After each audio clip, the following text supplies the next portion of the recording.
Mwaramutse. Uyu munsi turabire hamwe insiguro ya capacité d'endettement.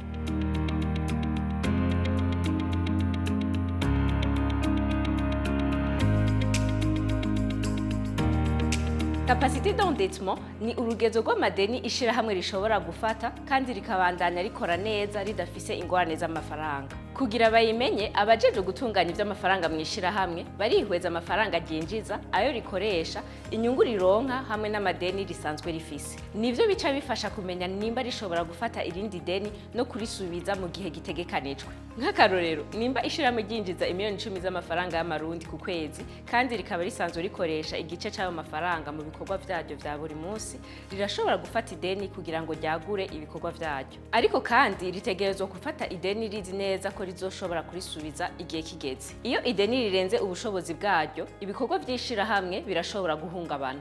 Mu gihe mwaba mufise amajambo mwipfuza ko dusigura muri bisigura iki, turabatumiriye kuyadusangiza mubicishije ku numero ya Bujumbura Business Park. Murakoze naho ubutaha.